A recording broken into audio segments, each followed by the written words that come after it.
Andy Pants here from Swirlydoos to show you step by step how to make this wonderful, grungy, distressed tall boy from Kaisercraft. This came in the October Tech Kit and had all these gorgeous little frames and yummy papers that you see here.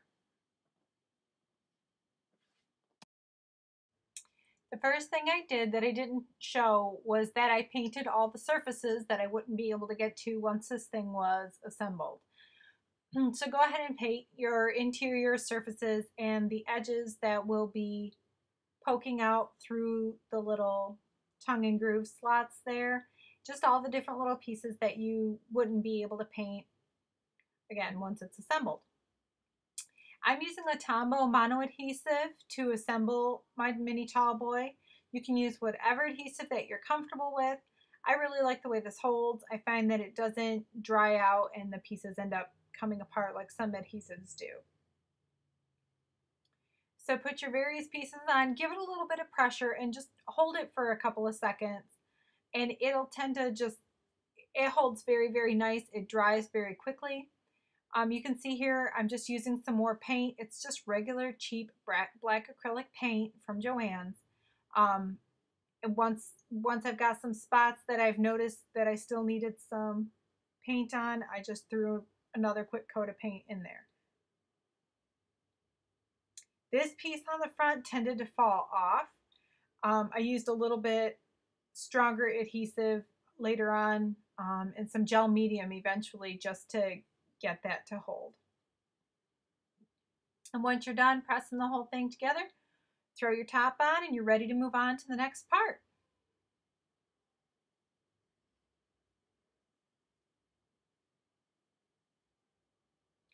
So this is just some Wendy Vecchi black embossing paste and I'm just filling in the holes there.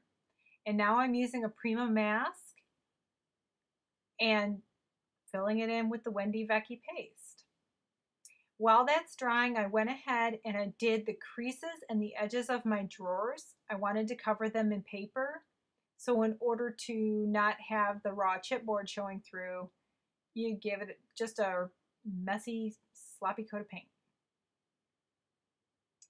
This is one of the little mod melt pieces I made to put right there on the front. I adhered that with some gel medium. And now I'm painting my entire piece black. Again, just regular, cheap black acrylic paint.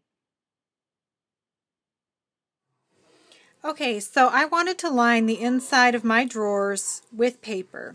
And I've done this a couple different ways. The first way that I tried, I glued my paper all down first and then tried cutting along the seams. And that did not work out as well as I had hoped, and I ended up with bubbles. The pages don't fit quite well. So if you're wanting to line the inside of your paper, or the inside of your drawers with paper, my suggestion is going to be that you measure your pieces and you cut your paper out ahead of time. Make sure that you paint the edges in the creases ahead of time. Okay, I painted the outsides of my drawers as you saw earlier, and then I just measured. Make sure that you're leaving enough wiggle room. So I cut it about 1/8 of an inch short on either side. So my measurements ended up being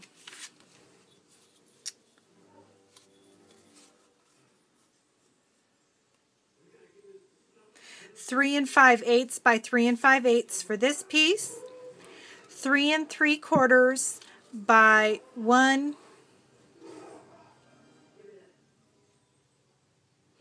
3 3/4 by 1 1/2 on this piece. And also remember that when you fold your box together, what you're going to end up doing is that these side pieces come in and they actually adhere to the edges of your front and back pieces here.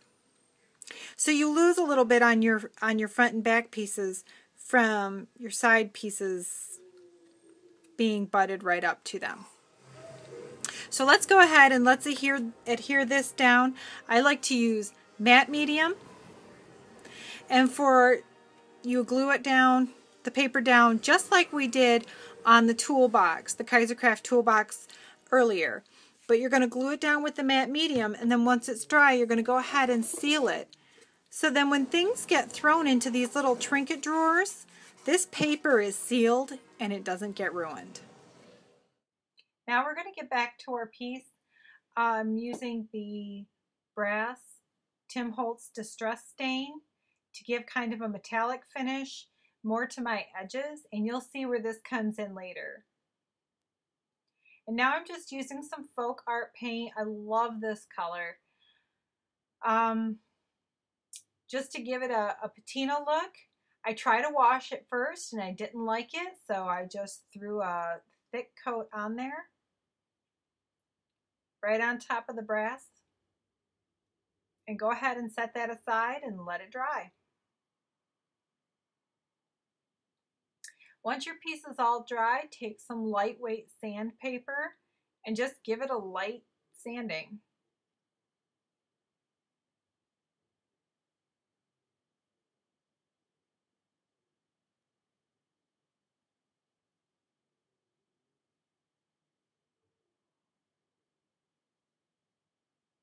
Now we're going to go ahead and adhere some paper to the back. If you notice, I did not paint the back. I wanted to cover it in paper, and I really adored this bird paper that came with the tech kit this month. So I just went ahead and did this the exact same way that I did the toolbox, the Kaisercraft toolbox a couple of months ago. I applied my matte medium, smoothed my paper on, lifted the paper back, and applied the second line of matte medium. And you just keep going like that right up until the edge. And then use a bone folder to go ahead and smooth out any sort of bubbles you might have or wrinkles. Just gives the paper that nice, smooth, finished look and helps to just really adhere it. Now, I didn't want mine going right up to the very edge, and so I used a rag to wipe my matte medium off that teal edge. And then I used my fingers to feel where that lip was and laid my ruler against it, because I wanted the edge of my box to peek around. I did not want the paper going right over the edge.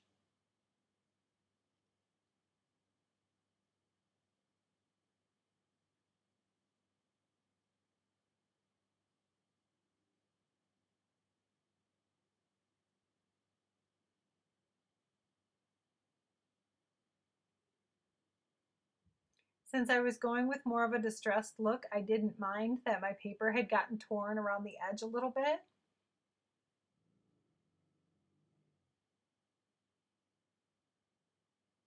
But if you're not going for a distressed look, you might want to make sure that you wait until your paper is dry, because it tends to shred when it's still wet from the matte medium.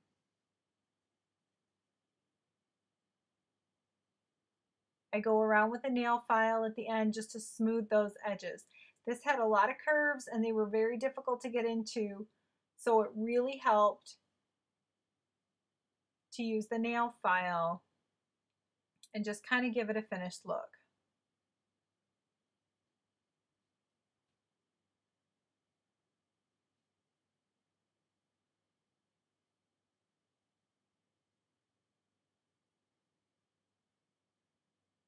Now I'm going to do the front of the drawers. Same way, a little bit of matte medium on one part, smooth it down, use your X-Acto knife to cut around, and then apply the matte medium in layers.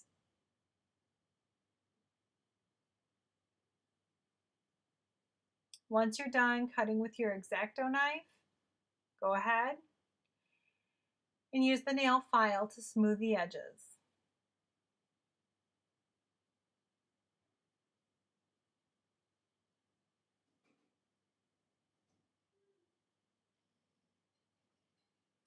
Now I'm using a Silks Glaze and Spicy Tomato to cover one of the little wood pieces that came for one of my drawer hinges. And while that dries now, I am stamping with a Kaisercraft script stamp that we received quite a while ago. And you can see I'm pre-stamping on my mat so that I can get a second generation stamping onto my box. When I was done, just took my finger with the Ingleboom ink there and just smudged some around the edges. A little bit on the embossed part. This is the same color. It's called Knotted Wood. It's the same color I did my stamping in. Here I'm using some gel medium to adhere the chunky pieces to the front. I like the way that gel medium holds for these really chunky pieces that have all the different textures. We've got wood going on, we've got metal going on. We're going to be using some resin pieces and some paper flowers. And the gel medium is just a nice thick adhesive. Now I'm just taking some scrap chipboard that I have and stacking it up. I decided I wanted to do almost like a frame collage with these little mini Melissa Francis frames that came in the kit. So I used my gel medium, and it allows the resin to stand up, and when it dries it will be nice and firm. It will stay put. Like I said, it's just really fantastic stuff. And that chipboard just kind of gives me another dimension, another step with my frame collage that I'm wanting to put. I just felt the top was a little bit too plain and I just wanted to do a little bit of extra. So I used the brighter red flowers, not too many of the darker ones. I know you're watching this from the top. It does look much better from the front. And then I thought it just could have used a tad bit extra, so I got some pearls and adhered those with the gel medium. I hope you enjoyed this project and I hope it inspires you to try one on your own.